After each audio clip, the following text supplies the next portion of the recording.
ಪ್ರಸಾದ ತಗೊಳ್ಳಿ. ಮಗಳೇ, ನಾನು ನೋಡ್ತಾ ಇದ್ದೀನಿ, ಬೆಂಗಳೂರಿಂದ ಬಂದ ಮೇಲೆ ಪ್ರತಿನಿತ್ಯ ನೇಮ, ಪೂಜೆ, ಪುನಸ್ಕಾರ, ಅಭಿಷೇಕ, ವ್ರತ, ನಿಯಮ ಹೀಗೆಲ್ಲ ಮಾಡ್ತಾ ಇದೆಯಲ್ಲಮ್ಮ. ಏನಂತ ಹರಕೆ ಕೊಟ್ಕೊಂಡಿದ್ಯಾ? ದೇವ್ರಂತ ಅಪ್ಪನೇ ಇರ್ಬೇಕಾದ್ರೆ ದೇವರಲ್ಲಿ ಏನಂತ ಕೇಳ್ಕೊಳ್ಳಿ ಅಪ್ಪ. ಅಮ್ಮ ಹೋದ್ಮೇಲೆ ನಿನ್ ಕಣ್ಣಲ್ಲಿ ಕಣ್ಣಿಟ್ಟು ನನ್ನನ್ನು ಸಾಕಿ ಇಷ್ಟು ದೊಡ್ಡವಳಾಗಿ ಮಾಡಿದ್ಯಾ. ಅದ್ರ ಪ್ರತಿಫಲನೇ ಇವತ್ತು ನಾನು ನಿನ್ನ ಮುದ್ದಿನ ಮಗಳಾಗಿ ನಿನ್ ಕಣ್ಮುಂದೆ ಇರೋದು. ನೀ ಹೇಳ್ತಾ ಇರೋದು ಸತ್ಯ ಕಣಮ್ಮ, ಸತ್ಯ. ನಿನ್ನನ್ನು ಇಷ್ಟು ಮುದ್ದಾಗಿ ಬೆಳೆಸಲು ಕಾರಣ ಇದೆಯಮ್ಮ. ನಿನ್ನ ಹೆತ್ತಮ್ಮ ನೀನು ಭೂಮಿಗೆ ಬಿದ್ದ ತಕ್ಷಣ ಸತ್ತು ಹೋದಳು. ಸಾಯುವ ಮುನ್ನ ಒಂದು ವಿಚಾರವನ್ನು ಹೇಳಿ ನನ್ನಲ್ಲಿ ವಚನವನ್ನು ತೆಗೆದುಕೊಂಡು, ಹುಟ್ಟುವ ಮಕ್ಕಳು ಗಂಡಾಗಲಿ ಹೆಣ್ಣಾಗಲಿ ಕಷ್ಟದ ಕಡಲಲ್ಲಿ ಬೆಳೆಸದೆ ಉನ್ನತ ಮಟ್ಟದಲ್ಲಿ ಬೆಳೆಸಿ ಕಾಣುವವರ ಕಣ್ಣಿಗೆ ಕೀಳಾಗಿ ಕೈ ಅಟ್ಟುವ ಮಕ್ಕಳಾಗಬಾರದು. ಸಮಾಜದಲ್ಲಿ ಸುಶಿಕ್ಷಿತರು, ಸುಸಂಸ್ಕೃತರು, ಸ್ವಾಭಿಮಾನಿಗಳು ಆಗುವಂತೆ ಬೆಳೆಸಿ ಅಂತ ಪ್ರಾಣ ಬಿಟ್ಟಳಮ್ಮ. ಅಂದಿನಿಂದ ಇಲ್ಲಿಯವರೆಗೂ ಪ್ರತಿ ಹೆಜ್ಜೆ ಹೆಜ್ಜೆಗೂ ನಿನ್ನನ್ನು ಚೊಕ್ಕಾದ ಬೆಳೆಸಿದ್ದೇನೆ. ಮಗಳೇ, ನಿನ್ನ ಕಣ್ಣಲ್ಲಿ ನೀರು ಬಂದರೆ ನನ್ನ ಕಣ್ಣಲ್ಲಿ ರಕ್ತ ಬರುವುದಮ್ಮ. ಈ ನನ್ನ ಮುದ್ದು ಮಗಳಿಗೆ ಮದುವೆಯೊಂದು ಮಾಡಿ ಮುಗಿಸಿದರೆ ನನ್ನ ಆಸೆ ತೀರಿತಮ್ಮ. ಅಪ್ಪ, ನನ್ನ ಭವಿಷ್ಯಕ್ಕೋಸ್ಕರ ನೀನು ಪ್ರಾಣನೇ ಮುಡುಪಾಗಿಟ್ಟಿದ್ಯಾ. ನಾನು ಗಂಡನ ಮನೆಗೆ ಹೋದ್ಮೇಲೆ ನನ್ನ ತವರು ಮನೆ ಕೀರ್ತಿಯನ್ನ ಮೇಲೆತ್ತೀನಿ ಅಂತ ಹೇಳಮ್ಮ, ಹೇಳ. ಸಂತೋಷ, ತುಂಬಾ ಸಂತೋಷ. ನೀನು ಮಾಡಿಕೊಂಡ ಗಂಡನಿಗೆ ಗರುಡ ಪಕ್ಷಿಯಾಗದೆ ಮನೆಗೆ ಬಂದರೆ ಬರಮಾಡಿಕೊಳ್ಳುವ ಅರಗಿಣಿಯಾಗಬೇಕಮ್ಮ. ಮಾನ ಮರ್ಯಾದೆಯ ಮಾತೆಯೇ ಮನಸ್ಸಿನಲ್ಲಿರಬೇಕು. ಹುಟ್ಟಿದ ಮನೆಯ ಕೀರ್ತಿ ಕೊಟ್ಟ ಮನೆಯವರಿಗೆ ಜ್ಯೋತಿ ಅಂತ ಬೆಳಗಬೇಕು. ಕಟ್ಟಿಕೊಂಡ ಗಂಡನಿಗೆ ಗಟ್ಟಿ ಬಂಗಾರವಾಗಬೇಕು. ಅಕ್ಕಪಕ್ಕದವರಿಗೆ ಹಾಲು ಹಣ್ಣಾಗಿ ಬೀಸಬೇಕು. ಹೊಟ್ಟೆಗೆ ಹಿಟ್ಟಿಲ್ಲದಿದ್ದರೂ ಕರತಿಯ ಮಾನ ಮಾತ್ರ ಬಿಡಬಾರದು. ಮಗಳೇ, ಬಂಗಾರದ ಬದುಕನ್ನು ಸಾಗಿಸುವಂತೆ ಹೇಳಿ ಕೈ ಮುಗಿದು ಕೇಳುತ್ತೆ. ನಾನು ನಿನ್ನ ರಕ್ತವನ್ನು ಹಂಚಿಕೊಂಡು ಹುಟ್ಟಿದವಳೆ ಅಲ್ಲಪ್ಪ. ಅದೆಷ್ಟೇ ಕಷ್ಟ ಬಂದ್ರು ಸರಿ, ನನ್ನ ಪ್ರಾಣ ಹೋದ್ರು ಸರಿ ಅಪ್ಪ, ನಿನ್ನ ಇಷ್ಟದಂತೆ ನಾನು ಬದುಕ್ತೀನಿ. ಆಯ್ತು ಮಗಳ, ಆಯ್ತು.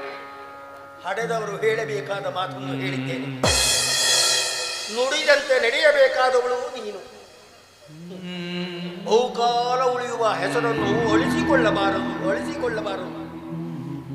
ಒಂದು ಮಾತು ಮಾತ್ರ ಮರೆಯಬೇಡ ಮಗ. ಒಂದು ಮಾತು ಮಾತ್ರ ಮರೆಯಬಾರದು ಮಗಳೇ. ಏನಪ್ಪ ಅದು? ಹೆಣ್ಣು ಜೀವನದಲ್ಲಿ ಸರ್ವಸ್ವವನ್ನೂ ಕಳೆದುಕೊಳ್ಳಲಿ, ಆದರೆ ಹೆಣ್ಣುತನವನ್ನು ಮಾತ್ರ ಕಳೆದುಕೊಳ್ಳಬಾರದು. ಹೆಣ್ತನವನ್ನು ಕಳೆದುಕೊಂಡ ಹೆಣ್ಣು ಕಸ ತಿನ್ನುವ ಕತ್ತಗಿಂತಲೂ ಕೀಳು. ಅಂತವಳು ಹೆಣ್ಣಾಗಿರದೆ ಮಣ್ಣಲ್ಲಿ ಹೆಣವಾಗಿ ಹೋಗುವುದೇ ಲೇಸು ಮಗಳೇ, ಲೇಸು. ಆಯ್ತಪ್ಪ, ನೀನ್ ಹೇಗೆ ಹೇಳ್ತೀಯೋ ನಾನು ಹಾಗೆ ಬಾಳ್ತೀನಿ.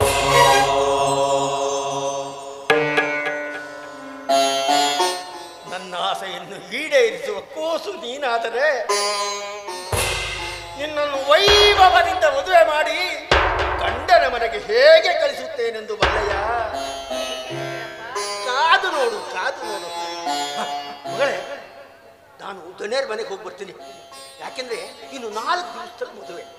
ಅವ್ರನ್ನ ಕಂಡು ಈ ವಿಚಾರ ತಿಳಿಸಿ ಬರ್ತೀನಿ. ಆಯ್ತಾ? ಸರಿಯಪ್ಪ.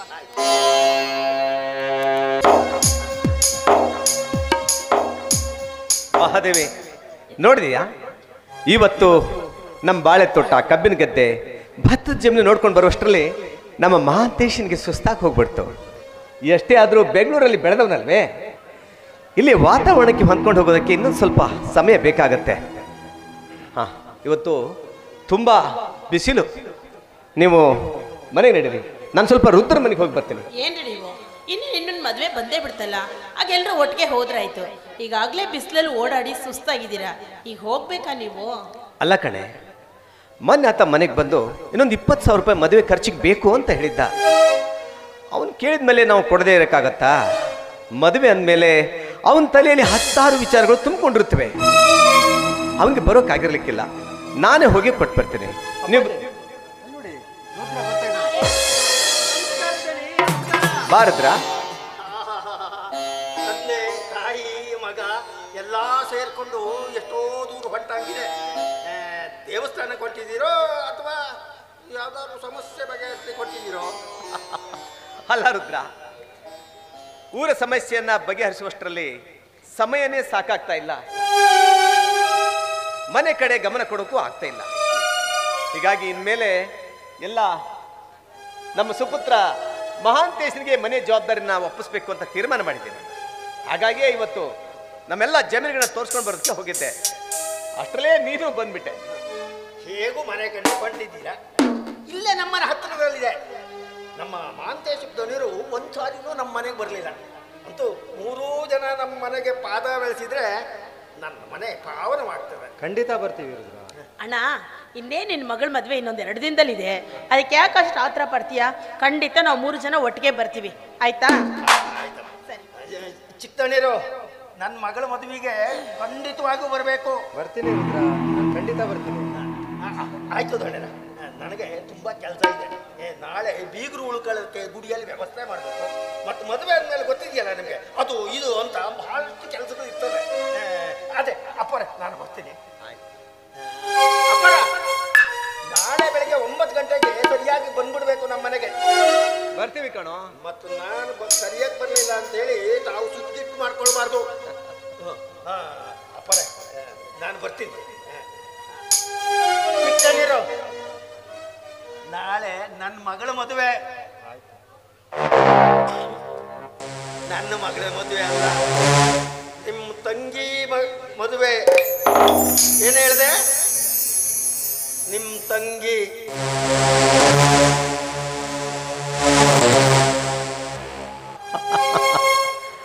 ಮಹಾದೇವಿ, ನೋಡಿದೀಯಾ ನಮ್ಮ ರುದ್ರ ಮಗಳ ಮದುವೆ ಮಾಡೋದಕ್ಕೆ ಮನ ತುಂಬಿ ಓಡಾಡ್ತಾ ಇದ್ದಾರೆ. ಮಕ್ಕಳ ಮದುವೆ ಅಂದ್ರೆ ಹೆತ್ತವ್ರಿಗೆ ಹಿಕ್ಕಲ್ವೇ?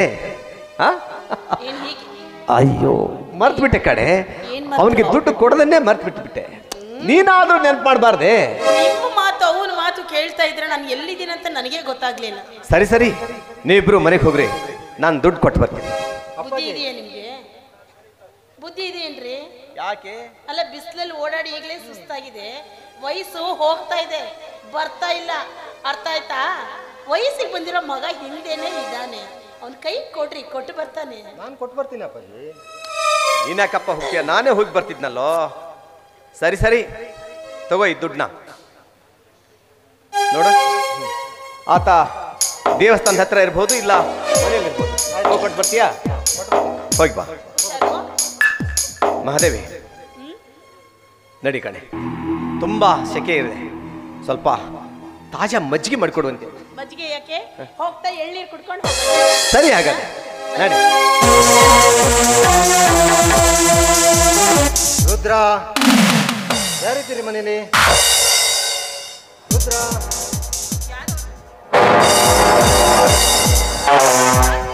ಅಂಬಿಕಾ. ಮನೆಗೆ ಯಾರೋ ಅತಿಥಿಗಳು ಬಂದಿದ್ದಾರೆ ಅಂತ ಅನ್ಕೊಂಡಿದ್ದೆ, ಆದ್ರೆ ನನ್ನ ಬೆನ್ನು ಹತ್ತಿರ ಬೇತಾಳ ಬಂದಿದೆ ಅಂತ ಗೊತ್ತಿರ್ಲಿಲ್ಲ. ಬೆಂಗಳೂರಲ್ಲಿ ಬೆನ್ನು ಹತ್ತಿದ ಸಾಲದೆ ಮತ್ತೊಬ್ಬರ ಮನೆಗೆ ಬರ್ಲಿಕ್ಕೆ ನಾಚಿಕೆ ಆಗೋದಿಲ್ವೇನೋ ನಿನ್ಗೆ? ಅಂಬಿಕಾ, ಮತ್ತೊಬ್ಬರ ಮನೆಗೆ ತಪ್ಪಿ ಹೆಜ್ಜೆ ಇಡ್ಲಿಕ್ಕೆ ಲಜ್ಜೆ ಬಿಟ್ಟ ಪುರುಷ ನಾನಲ್ಲ. ನಾನು ಯಾರು ಅನ್ನೋದನ್ನ ನೀನು ಇನ್ನೂ ತಿಳ್ಕೊಂಡಿಲ್ಲ. ತಿಳ್ಕೊಂಡಿದ್ದಿದ್ರೆ ನಾನು ಬರುವ ಮುಂಚೆ ಬಾಗಿಲಲ್ಲಿ ನಿಂತು ನನ್ನನ್ನು ಸ್ವಾಗತ ಮಾಡ್ತಾ ಇದ್ದೆ. ಹೌದು, ನೀನು ಧನರಾಜ್ ದಣಿಯವರ ಹತ್ರ ಕೆಲಸ ಮಾಡು, ರುದ್ರನ್ ಮಗಳು ತಾನೇ? ಹೌದು, ಅದೆಲ್ಲ ನಿನ್ಗೆ ಯಾಕೆ? ನೀನ್ ಇಲ್ಲಿಗೆ ಯಾಕೆ ಯಾಕೆ ಬಂದೆ ಅದನ್ನ ಹೇಳು. ಬರಬೇಕಂತ ಬಯಸಿ ಬಂದವನು ನಾನಲ್ಲ ಅಂಬಿಕಾ. ಬರುವ ಹಾಗೆ ಮಾಡಿದ್ದು ನಿನ್ನ ತಂದೆ. ಅಂದ್ರೆ ನಾನು ಈ ಊರಿನ ಧನರಾಜ್ ದಣಿಯವರ ಏಕೈಕ ಪುತ್ರ ಮಹಾಂತೇಶ್. ನೀನು ಧನರಾಜ್ ದಣಿ ಮಗ ಮಹಾಂತೇಶ? ಯಾಕೆ ಮೈಯಲ್ಲಿ ಹರಿಯುವ ರಕ್ತ ಹೆಪ್ಕೊಡ್ತೇನು? ಇಲ್ಲ ಮಾತನಾಡುವ ನಾಲಿಗೆ ನಾಚಿಕೊಳ್ತೆ. ಹೇಳು ಅಂಬಿಕಾ, ನಿನ್ನ ಪ್ರೀತಿ ಬಯಸಿದ್ದು ತಪ್ಪಾಯ್ತೇನು? ತಪ್ಪಾಗ್ಲಿಲ್ಲ. ನಿನ್ನ ನೋಡಿ ನನಗೆ ದುಃಖ ಆಗ್ತಿದೆ. ಯಾಕೆ? ಯಾಕೆಂದ್ರೆ 4 ಜನರ ಮನೆಗೆ ಬುದ್ಧಿ ಹೇಳೋ ಶಿವಶರಣ ಮನೆಯಲ್ಲಿ ಪಾಠ ಹೇಳೋ ಗಿಳಿ ಹುಟ್ಲಿಲ್ಲ, ಎಲುಬು ತಿನ್ನೋ ನಾಯಿ ಹುಟ್ಟಿದೆ. ನಾಲಿಗೆನ ಬಿಗಿ ಹಿಡಿದು ಮಾತನಾಡು. ಮನ ಬಂದಂತೆ ಮಾತನಾಡಿದ್ರೆ ನಿನ್ನನ್ನು ನಿಂತ ಜಾಗದಲ್ಲೇ ಮಣ್ಣುಪಾಲು ಮಾಡಬೇಕಾಗ್ತದೆ. ನಾನು ಯಾರು ಅನ್ನೋದನ್ನ ತಿಳ್ಕೊಂಡು ಮಾತನಾಡು. ನಿನ್ನಂತ 100 ಜನರಿಗೆ ಅನ್ನ ಹಾಕುವ ಪುಣ್ಯವಂತರ ಮನೆತನ ನನ್ನದು. ನಾನು ಮನಸ್ಸು ಮಾಡಿದ್ರೆ ಎಷ್ಟು ಹೆಣ್ಣುಗಳನ್ನು ಸಾಲಾಗಿ ತಂದು ನಿಲ್ಲಿಸಬಲ್ಲೆ. ಆ ಶಕ್ತಿ ನನ್ನಲ್ಲಿದೆ. ಆದರೂ ನಿನ್ನನ್ನೇ ಕಟ್ಟಿಕೊಳ್ಬೇಕೆಂಬ ಕೆಟ್ಟ ಗುಣ ನನ್ನಲ್ಲಿ ಹಠ ಮಾಡಿ ನಿಂತಿದೆ. ಅಂಬಿಕಾ, ನನ್ನ ಪ್ರೀತಿಯನ್ನು ಒಪ್ಪೋ. ನೀನಂದ್ರೆ ನನಗೆ ತುಂಬಾ ಇಷ್ಟ ಕಣೆ. ನಿನಗೋಸ್ಕರ ಪ್ರಾಣ ಬೇಕಾದ್ರೂ ಕೊಡ್ತೀನಿ, ಪ್ಲೀಸ್. ಅದು ಈ ಜನ್ಮದಲ್ಲ, ಯಾವ ಜನ್ಮದಲ್ಲೂ ಸಾಧ್ಯ ಇಲ್ಲ. ನೋಡೋ, ನಾನೀಗ ಒಂದು ನಿರ್ಧಾರಕ್ಕೆ ಬಂದಿದ್ದೇನೆ. ಏನದು? 2ರಲ್ಲಿ ಒಂದಾಗಬೇಕು. ಒಂದು ನೀನು ನನ್ನ ಒಳಗಬೇಕು, ಇಲ್ಲ ನನ್ನ ಕೈಯಿಂದ ಪ್ರಾಣ ಕಳ್ಕೊಡ್ಬೇಕು. ಸಮಯ ಇಲ್ಲ, ಯೋಚನೆ ಮಾಡು.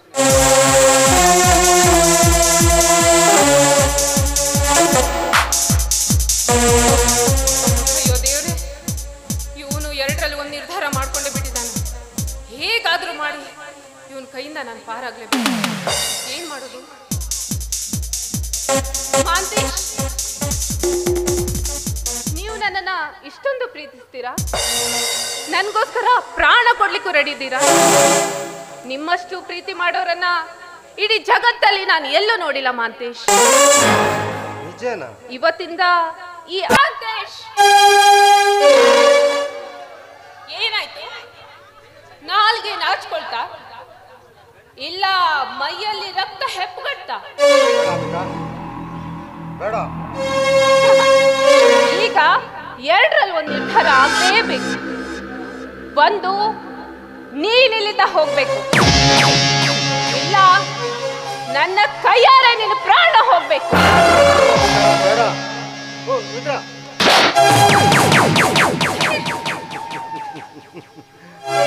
ಏನೇ ನನಗೆ ಮೋಸ ಮಾಡ್ತೇನೆ? ಚೇಳಿನ ವಿದ್ಯೆ ಕಲಿದೆ ಹಾವಿನ ಹುತ್ತದಲ್ಲಿ ಕೈ ಹಾಕಬಾರ್ದು ಅಂಬಿಕಾ. ಎಷ್ಟಾದ್ರೂ ನೀನು ಹೆಣ್ಣು. ಹೆಣ್ಣಿನ ಬುದ್ಧಿ ಮೊಣಕಾಲ್ ಕೆಳಗೆ ಅನ್ನೋದಕ್ಕೆ ನೀನೇ ಸಾಕ್ಷಿ. ನನಗೆ ಮೋಸ ಮಾಡ್ತೀಯ?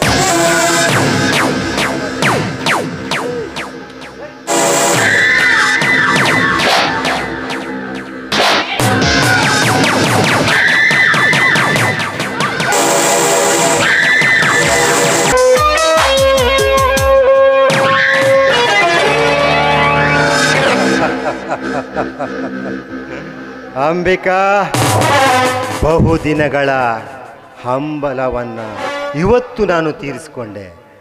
ನೀನು ಅರವಿಂದನ ಹೆಂಡತಿಯಾಗುವವಳು. ಇದಕ್ಕೆ ಹೇಳೋದು ಯಾರ ಹೂ ಯಾರ ಮುಡಿಗೆ.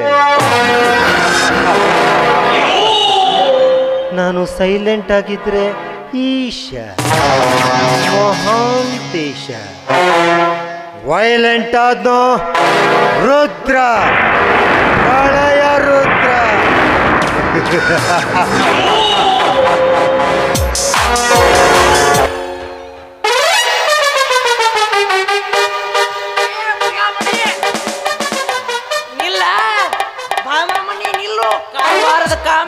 ಮಂಜಿಕೇರಿ ಮಾಮಿನಿ ನಿಲ್ಲ ನಿಲ್ಲ ನಿಲ್ಲ ಹಾವರಾಣಿ. ಏನು ಮಾಮ ಇವತ್ತೇನು ಯಾವತ್ತು ಇರ್ಲಾರ್ದ ಪ್ರೀತಿ ತುಂಬು ಹರಿಯಾಕತ್ತೈತಿ ನನ್ನ ಮ್ಯಾಗ. ಒದರಪ್ಪ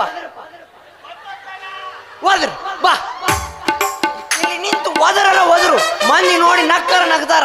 ಮಂದಿಗೆ ನಾಟಕ ಇಲ್ಲ ಐತೆ ಅಲ್ಲ ಐತೆ ಅನ್ನೋದೇ ಕನ್ಫ್ಯೂಸ್ ಆಗೈತಿ. ಎಲ್ಲಿ ನೋಡ್ಬೇಕು ಅವ್ರು ಇಲ್ಲಿ ಬಂದು ಡೈಲಾಗರ್ ಹೋಗಿ ಮಾಮ ಅವ್ರಿಗಾರ ಖುಷಿ ಆಕೈತಿ ಹೌದಿಲ್ಲ? ನೀ ಕೊಡ ಮಾಮ. ಮಾಮ ಒದಿರಿ ನನ್ನ ಡೈಲಾಗ ಮರಿಸ್ಬಿಟ್ಟು ನೋಡಲೆ.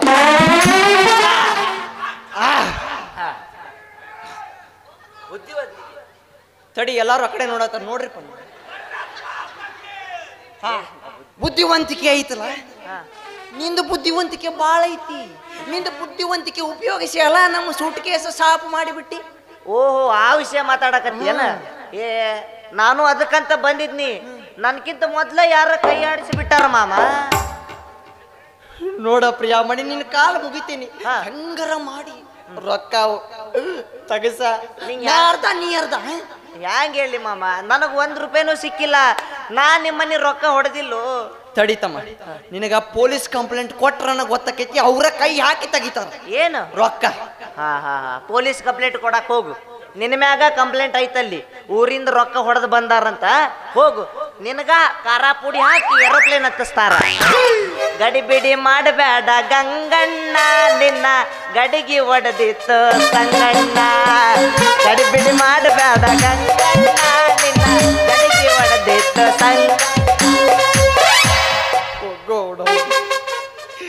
ರೊಕ್ಕನೂ ಇಲ್ಲ ಏನಿಲ್ಲ, ಪ್ರೀತಿ ಮಾಡಿ ಬಂದೀನಿ, ಆಕಿನ ಸಾಕಾಕ ರೊಕ್ಕಿಲ್ಲ. ಅಪ್ಪ ಅವನ ತಲೆ ಮ್ಯಾಗ ಹೊಡೆದು ರೊಕ್ಕ ಹೊತ್ಕೊಂಡು ಬಂದೆ, ತಕ್ಕ ಶಾಸ್ತಿನ ಆಗೈತಿ.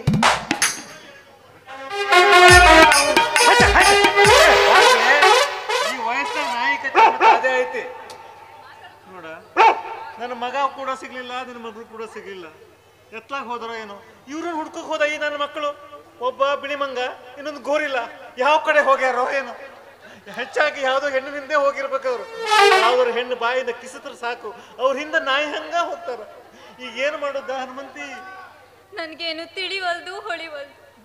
ಇದ್ದು ಒಬ್ಬಾಕಿ ಮಗಳು ಓಡಿ ಹೋದ್ಲು. ಗಂಡ 10 ವರ್ಷ ಆತು ಗೊಟಕ್ಕಂದು. ಇನ್ನು ಯಾರ ಸಲುವಾಗಿ ನಾನು ಬದುಕ್ಲಿ?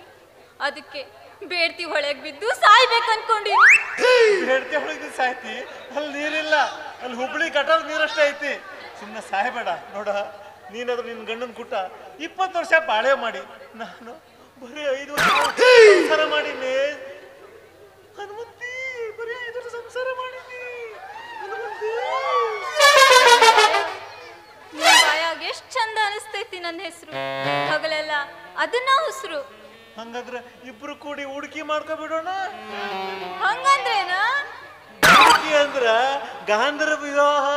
ಇಬ್ರು ಕೂಡಿ ಗಾಂಧರ್ವ ವಿವಾಹ ಮಾಡ್ಕೊಂಡು ಹಾಯಾಗಿ ಅಂತ.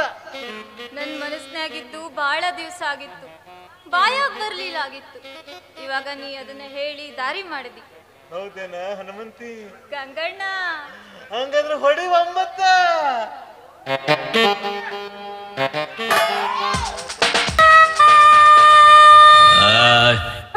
ರೀ ನಂಗೆ ಮನೆಯಲ್ಲಿ ಹೊಸಿ ಕೆಲಸ ಇದೆ, ನಾ ಬರ್ತೀನಿ.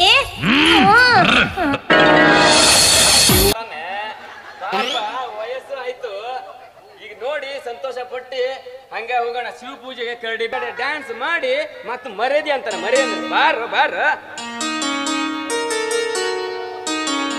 ನೋಡ್ರಿ, ನಿಮ್ಮ ಅಪ್ಪ ಮತ್ತೊಂದು ಮದುವೆ ಆಗ್ತಾರೆ ನಂಗೆ ಗೊತ್ತಿತ್ತು. ಅದಕ್ಕೆ ಕಂಪ್ಲೀಟ್ ಜಾತ್ರೆಲಿ 2 ಮಾಲೆ ಹಿಡ್ಕೊಂಡೇ ಬಂದಿದೆ. ಹೌದಾ? ಹಾಗಾದ್ರೆ ಕೊಡಿ ಕೊಡಿ. ಹಾ ಭಟ್ರೆ, ಮಂತ್ರ ಚಾಲು ಮಾಡಿ. ಮೇಘನಾಥ ಘಟಪಟ ಘಟ ಪಾಠ ವರ್ಧತೆ ವಿದ್ಯುತ್ ಕೋತ ಕಿ ಪಿಕಿ ಕಿಯತೆ ಸ್ಟೇಷನ್ ಮಾಸ್ಟರ್ ಸೈಕಲ್ ಮೇಲೆ ಹಂಬಮೇವ ಸತತೆ ನಿತ್ಯಾನಂದ ಪರಿಮರಿ ಪ್ರತ್ಯಕ್ಷ ಎಮ್ಮೆ ಮರಿ ಬೀಗರ ಹೆಂಡತಿ ಬಿಗುತಿ ಗುಳ್ಳೆ ನರಿ ಮಂಚಿಕೇರಿ ಉಪೇಂದ್ರನ ಕಂಪ್ಲಿ ಜಾತ್ರೆಯಲ್ಲಿ ಇನ್ನೊಂದು ಮದುವೆ ಮರಿ. ಮದುವೆ ಮಾಡಿಸೋನು ರವಿ ಶೆಟ್ಟಿಯ ಮಗ ನಾನು ಮರಿ.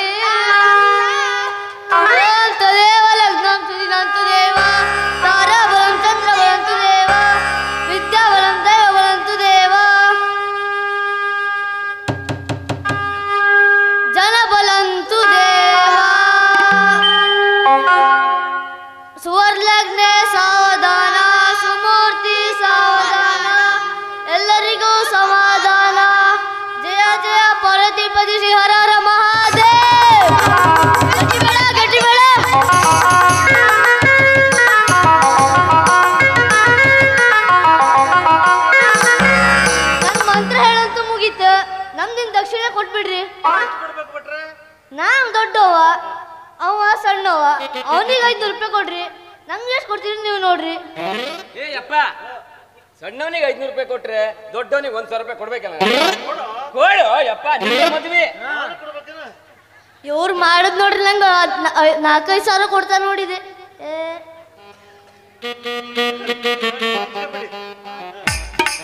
ಹೋಗುವ ಕಂಪ್ನಿ ಜಾತ್ರೆ ಊಟ ಮಾಡ್ತೆ. ಹೌದಾ? ಹೋಗಿ ಹೋಗಿ. ಎಲ್ಲಿ ಹೋಗಿದ್ರು? ನಿಮ್ಮನ್ನ ಹುಡುಗರು ಸಾಕಾಯ್ತಲ್ಲ, ಎಲ್ಲಿ ಹೋಗಿದ್ರು? ಯಪ್ಪ, ಇಡಗುಂಜಿಗೆ ಹೋಗಿ 2 ಹೆಣ್ಣು ನೋಡಿವಿ. ಅಲ್ಲಿ ನಮಗೆ ಕಂಪ್ಲಿ ದೇವಸ್ಥಾನ ಹತ್ರ ಈಗ ಮದುವೆ ಮಾಡ್ತಾರಂತ. ಅದಕ್ಕಾಗಿ ನಾವು ಈಗ ಮದುವೆ ಮಾಡೋಕ್ ಹೊಂಟೇವಿ. ಆತು, ಅಷ್ಟು ಒಳ್ಳೆ ಕೆಲಸ. ಅಪ್ಪ ಹಂಗ ಮಕ್ಕಳು ಹಿಂಗ ಅಂತ ಬೇಡ, ಮದುವೆಗೆ ನಮ್ಮನ್ನ ಕರೀರಿ, ನಾವು ಬರ್ತೀವಿ. ಆಯ್ತಾಯ್ತು. ನೋಡು, ಮತ್ತೆ ಹುಡುಗಿರಂತೂ ಗಿಚ್ಚದಾರ. ಹುಡುಗಿರ ಬಗ್ಗೆ ಮಾತೇ ಇಲ್ಲ. ಅವರು ಒಪ್ಪ್ಯಾರ, ನಾವು ಒಪ್ಪೇವಿ. ನಮ್ಗೆ ಆಶೀರ್ವಾದ ಮಾಡಿ ಕಳಿಸ್ಕೊಡ್ರಿ. ಮತ್ತೆ ಕಬಾಬ್ ಮೇ ಹಡ್ಡಿ ಆಗ್ಬೇಡ ಸಣ್ಣವ. ಅಂದಿ ಹೊಟ್ಟೆ ತುಂಬ್ದಂಗ ಆತ್ ನೋಡು. ಈ ಸಂಬಂಧ ಹೆಂಗ್ ಹುಡ್ಕದ್ರಿ ಕತ್ತಮ್ಮಗಳಿಲ್ಲ? ಕಂದಮ್ಗಳಿನ ಮುಖದ ಮೇಲೆ ಮೀಸೆ ಕಾಣಂಗಿಲ್ಲ ನೀ ಮುದ್ಗಿಗೆ. ಎಲ್ಲ ಆ ಪ್ರಿಯಾಮಣಿ ಕೃಪ. ಎಲ್ಲೋಯ್ತು ಆ ಪ್ರಿಯಾಮಣಿ? ಏ ಜಲ್ದಿ ಬಾರ್ಬೇ. ಓ ಮುದುಕನ ಮದುವೆ ಅಂತೆ. ಈ ಮುದುಕನ ಮದುವೆನ ದಾಡಿ ಇಲ್ಲಿಗೈತ್ರಿ, ಬಣ್ಣ ಇಲ್ಲಿ ಮಟ್ಟ ಹಚ್ಚಾನ ಮಗ. ಮದುವೆ ಮಾಡ್ತಾರಂತ. ಏ ನಾ ಮಾಡಿಸ್ಕೊಡ್ತೀನಿ ಮದ್ವಿ, ನನಗೇನು ಕೊಡ್ತೀರಿ? ನೀನೇನು ಮಾಡ್ಬೇಕು? ನಮ್ದು ಈಗಾಗಲೇ ಆಗೈತಿ ಮದುವೆ. ಮದ್ವೆ ಆಗ ಹೋಗೈತಾ? ಮತ್ತೆ ನಿನ್ನಂಗೇನು ಮದ್ವಿ ಜಸ್ಟ್ ಮಾಡ್ಸೇವಿ. ಈ ಅಪ್ಪ, ಈ ಬುಡ್ಡ ಅದ ನೋಡ, ಇವ್ ನಮ್ಮ ಅಪ್ಪ. ಈ ಬುಡ್ಡಿ ಸ್ಟೆಪ್ನಿ. ಹಂಗೆಲ್ಲ ಅನ್ನಬಾರ್ದು ಪ್ರಿಯಾಮಣಿ, ಸುಧಾರಿಸ್ಕೊಂಡು ನಿನ್ನ ವಾಣಿ. ಈಗ ಮದುವೆ ಅಂತ ಆಗ್ಬಿಟ್ಟೈತಿ. ಮದುವೆ